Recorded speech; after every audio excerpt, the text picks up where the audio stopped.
Today we document the signature guitar of the 7th President of the United States. Welcome back, Troglodytes, to your daily dose of guitar information, the Trogly's Guitar Show. That's right, US presidents get signature guitars, but only if you were the people's president, aka Andrew Jackson. But before we get too deep into that, let's just go ahead and open this up and check it out to see what this is. This is what the old Hickory model looks like, my friends. It is a beautiful oddball guitar that I've wanted to document all the way since 2017.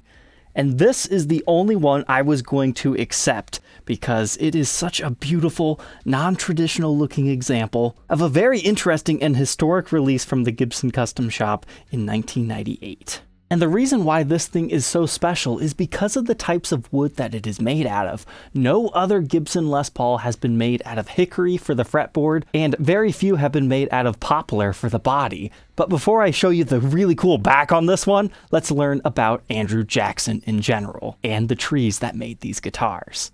So Andrew Jackson, the 7th United States president, known as the People's President. He was pretty popular back in the day, but he's really well known for his estate called the Hermitage, which is located in Hermitage, Tennessee, just right outside of Nashville. Today, it's actually an entire museum dedicated to his life as well as his presidency. However, on April 16th of 1998, a huge storm swept through the Nashville area. We're talking 13 different tornadoes, and the particular one that just went straight through the Hermitage caused crazy destruction. Over 1,000 trees completely uprooted and strewn about everywhere. One of them being a world record-breaking 275-year-old tulip poplar tree, as well as a whole bunch of hickory trees that were felled right by his tomb, where he was buried on his estate. So naturally, Gibson, not being too far away from him, contact the Hermitage Museum and go, hey, how about we take all that wood off your hands and we create some limited edition guitars for you. That way we can give you some using that same wood that was fallen, as well as give some proceeds to them to help plant some more trees. So here's what Gibson did. They created 3 special old hickory Les Pauls. Now when we're talking special, it's a little bit more so than just this one. All the production ones have the Gibson Custom Art historic pickup covers on them on neck and bridge.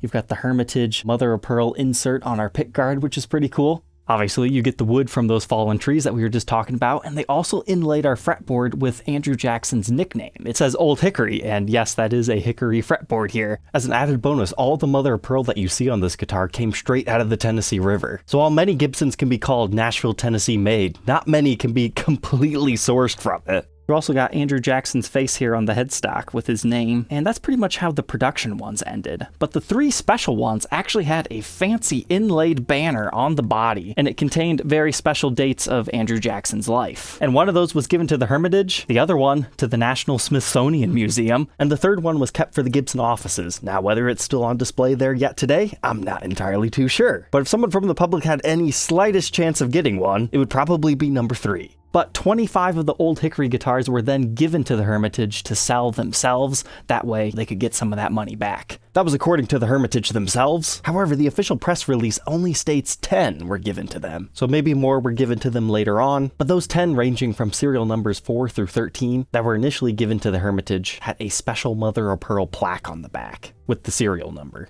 However, all the rest were just marked OH and then what serial number you were, OH standing for Old Hickory. But Gibson set out to make a total of 200 of these guitars. Now the rumors are they ran out of wood before that, maybe they had to scrap a few, but there's at least 188 of these out there that we know of. And I bet you didn't know this, they also made 2 acoustics. One of them is supposed to be in the Hermitage. The other one showed up on Reverb back in 2018, and I regret every day not buying that because it is a 1 of 2. It was $8,000. That would have been a cool museum piece. So naturally, the poplar wood has a whole lot of color variation within it, and I purposefully chose this one out to do the review and demo and waited until this thing would show back up because I like the coloration on this, because sometimes you can find them that are all uniform, nice and light colored, other times they're all dark like this. There are so many different cool ones. If you're a collector, you might want one dark one light one that's mixed. So I thought having one that was half and half was pretty cool.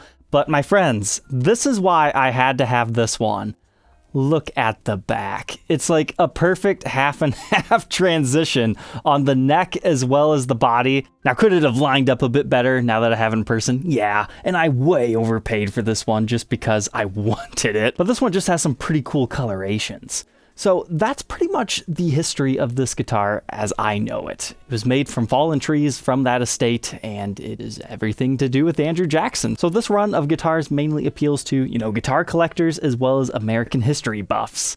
And seeing as Gibson guitars are made in the USA only, it's kind of a natural tie-in, which makes them pretty cool. And one day I would like to visit it with this guitar because it's like returning it to its homeland. But now, while we enjoy some beautiful B-roll of mine, if you're interested, here's my tale of this guitar. I initially purchased this guitar on April 8th of 2018 from a guy on Reverb. I had eventually got him talked down to $4,000, which at the time was like top market value. I really didn't want to pay that much, but I wanted to document it. It was cool. So the seller was really responsive while we were going back and forth in offers. But then after I purchase it, a week goes by. Hear nothing from the guy. So I message him. And then 3 days again, I follow up. And then finally, I got a message from him saying, "Oh, I'm sorry, I didn't realize I already sold this guitar. Would you like this other one I'm selling?" And that one just wasn't as cool, so I told him no, and I was very sad about it. But then, almost a year later, on March 2019, he lists the exact same guitar again. So I message him, it's like, "Do you actually have this guitar to sell this time?" And he's like, "Yep, I want $6,500 now." It's like, well, we kind of agreed to $4,000 before, so that's my max. So then he went down to $6,000, eventually went down to $5,000 if I'd buy off a Reverb, and I decided it wasn't worth it. Because it just felt to me like he decided he didn't want to sell it for $4,000 and just fed me a weird story earlier on. But then as time goes on, I start thinking about this guitar. I see a whole bunch of other old Hickories get listed that aren't quite as cool. So in August of 2022, I initiate conversation with him again, asking him if he still had it, because the listing wasn't listed as sold, it was just taken down. And he told me he had sold it to somebody locally. And if I would pay him $7,500, he would go get it and ship it to me. And after a couple of back and forth messages, we finally agreed to $6,500 that I would pay to the other guy and a $500 premium paid to him for helping me get the guitar from that guy, which I feel is a fair premium for asking him to step in. Although $6,500 is way too much to pay for one of these. I do not suggest that. You can regularly get these in the current market between $3,500 to $4,500. People list them for $7,000 plus all the time, but let me tell you, these are incredibly hard guitars to sell. In fact, the other one the seller was trying to sell me is still listed on Reverb here 5 years later, if that tells you anything. Typically, collectors prefer more uniform tops and the darker ones. So if a really nice one shows up on the market, it tends to sell out really fast, whereas the other ones that are kind of so-so kind of linger. So currently, at the time of recording, you can get some pretty good deals on these, but that might change in the future. However, just recently, there was somebody posting on a Facebook group about the old Hickory that they were selling, and it got people all riled up. So I thought, maybe I should finally make this review because I've been waiting for a good time to open this up, check it out with you guys, and teach you the history of the old Hickory Les Paul. So to learn more about this particular one, let's go ahead and throw it on the workbench to take a look at its parts and specs.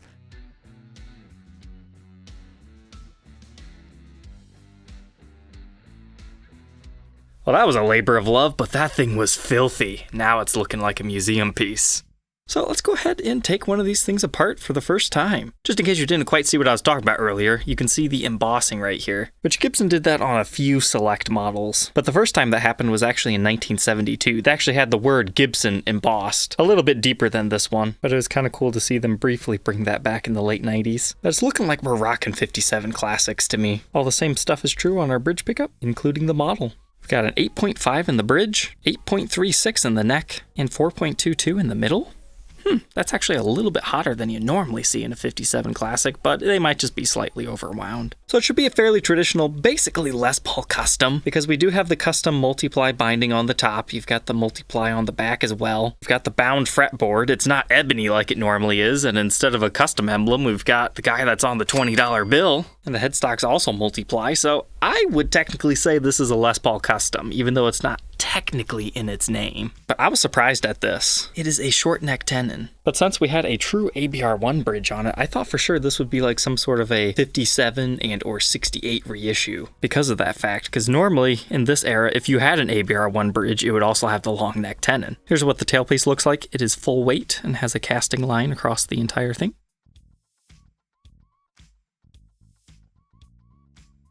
And here's what we've got going on in our bridge pickup cavity.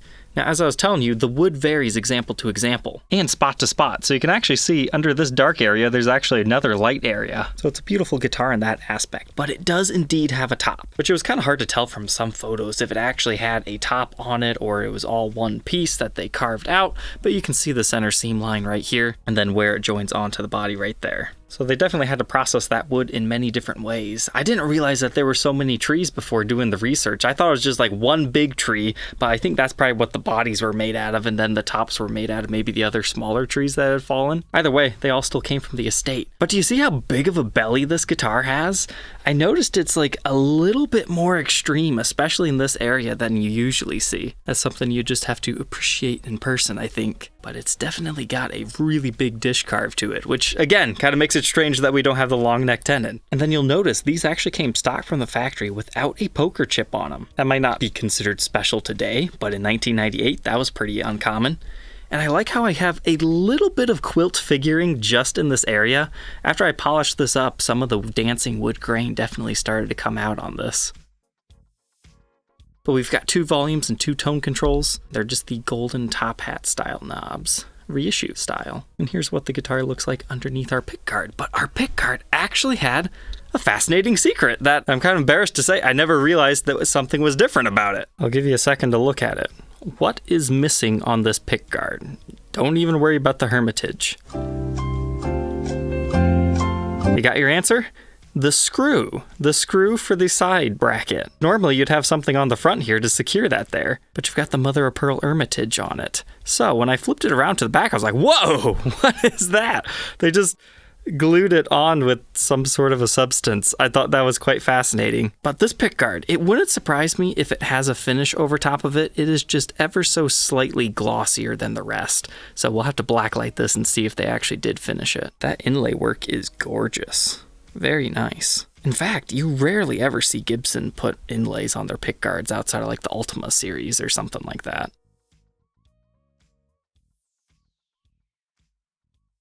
So yes, that is a poplar body with a poplar top. You never would have thought you'd see a Les Paul custom guitar with those specs, would ya?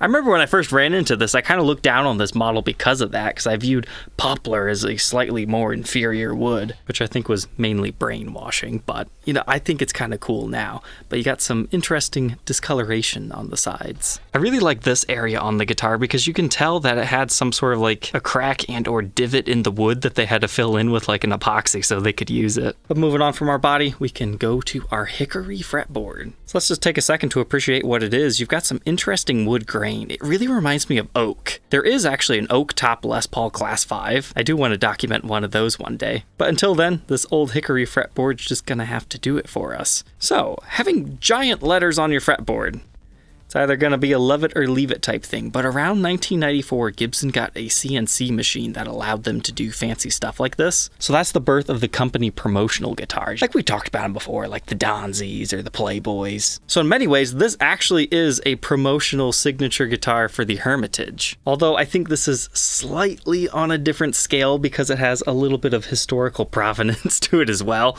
But, I mean, technically, you could probably classify them similarly. But the inlay work is quite fantastic. I don't see much filler around it at all, and it is true mother of pearl. You've got the large black side dots to help you know where you are on the neck. So I did a little bit of research, and basically they were saying this is just a slightly harder wood than maple. I mean, it kind of looks like a maple board, just with some dark streaks in between. It doesn't appear to be finished, although I think that would have looked pretty good had they had lacquered it over. But it has a 24 3/4 inch scale length, 12-inch fretboard radius, a nut width of 1.7 inches, that increases to 2.07, with a first fret neck depth of 0.87, and that increases to 0.98 by the 12th. It's a pretty nice rounded neck profile, not overly chunky, but it's got a little bit of heft to it.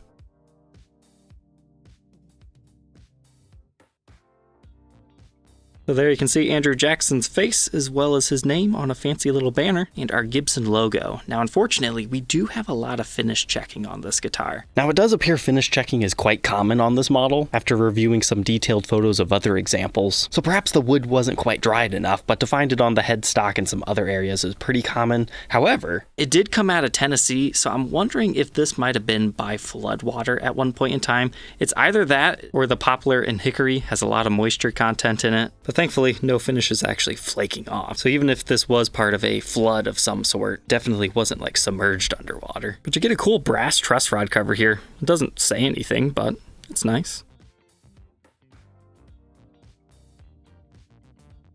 Now we can move on to the backside, see if there's anything cool hiding here. So in our toggle switch cavity, there's nothing too crazy going on here, but it is interesting to see that lighter colored wood in our shelf. Then over here on the dark side, you get a different color. This is kind of a transitional period of time for Gibson where they use different style pots. They're starting to get out of the ones that I like that have a nice readable pot code to them. This one is 1379751, which makes it a 51st week of 1997 pot. And I love being able to date guitars like that, but it's only the tones that are like that. The volumes were the newer style that they continued to use. And you can see our tiny ceramic disc capacitors. There is some sort of a marking right there, but I'm not sure what it is. But it looks like this is just a regular Les Paul. It wouldn't surprise me if it was not even weight relieved at all, even though they were doing like chambered guitars, like the Elegant series around this time. But you gotta remember, this was 275 plus year old wood. So it's kind of cool to think about it. The golden era guitars used really old wood. The stuff that they make today usually doesn't quite have as much age to it. So even though these were only done in 1998, it's got old wood.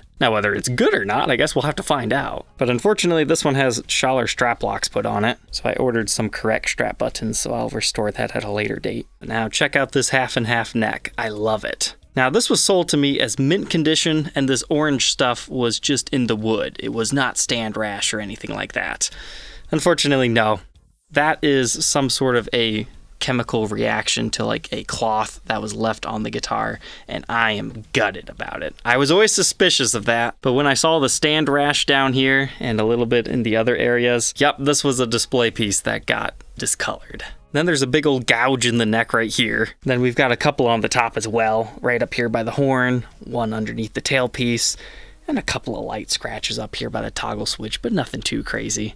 I was not tipped off about all this finish checking though. There's just finish checking all over this. In all the common areas, it's nothing that I'm worried structurally about. But you can see some of those cracks right there as well. And I thought these looked rather ugly around the edge of the output jack. But thankfully, nothing flaking off at this time. But there's our serial number, OH029.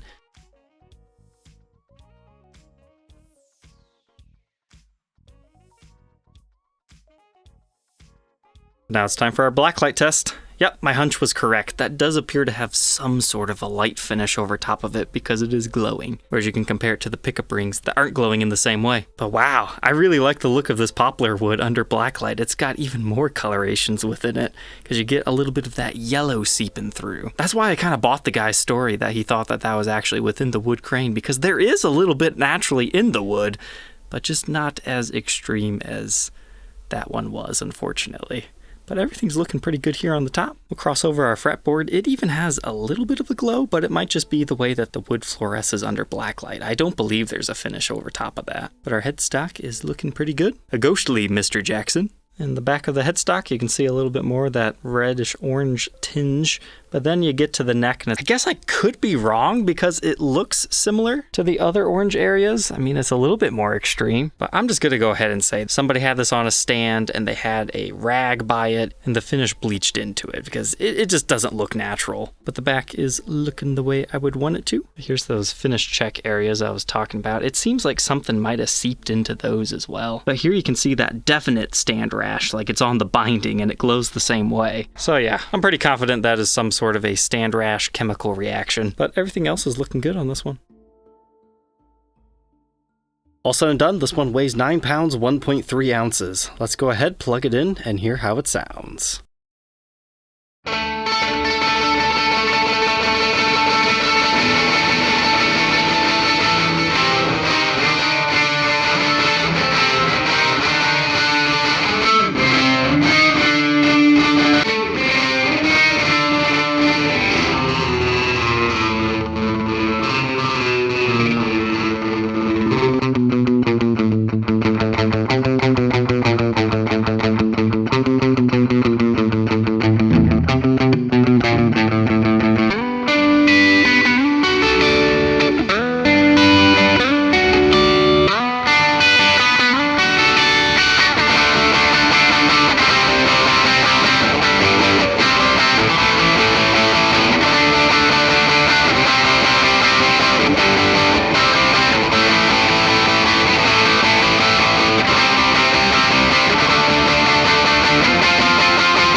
about you, but I'd say the dirty tones sound pretty good. Maybe just a slight bit on the brighter side.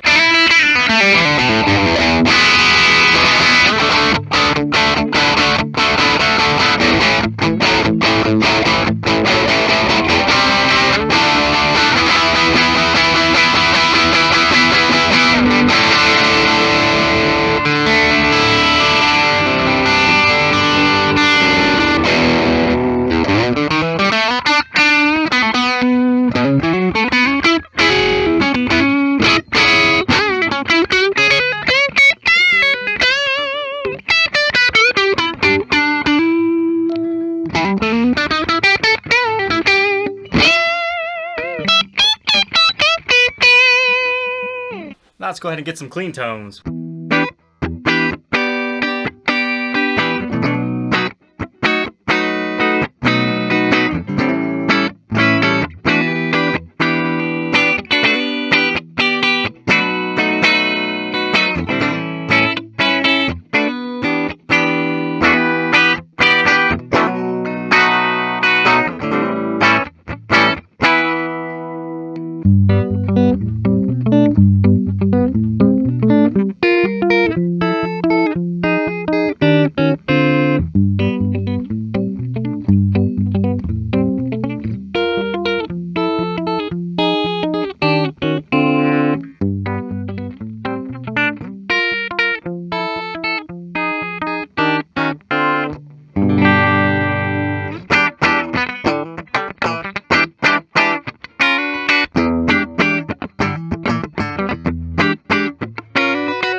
Now that we know all about the Gibson Old Hickory, what are my final thoughts on this model? It was a lot of fun to finally get this guitar and document it.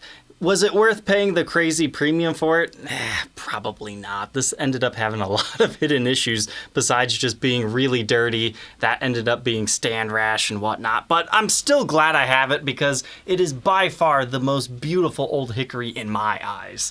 So I don't think I've ever actually seen one of these show up that wasn't mint or near mint, really clean condition, but I actually really like the way this thing played and sounded. It feels very similar to playing an unlacquered maple fretboard, but you don't see that too often on a Gibson, so it kind of makes it unique. So as of right now, if you can pick one of these up for like $3,000 to $4,000, I think it's worth it just to have something unique. I mean, playing punk music on this guitar feels wrong, but right at the same time. But I really like this model simply because of the history of the wood that made these guitars up. And how many other manufacturers are out there making signature guitars for US presidents?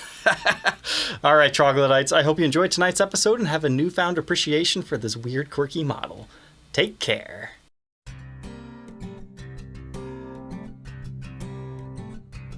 If you enjoyed tonight's episode, consider subscribing. I post videos like this every day. And you might even enjoy this next one.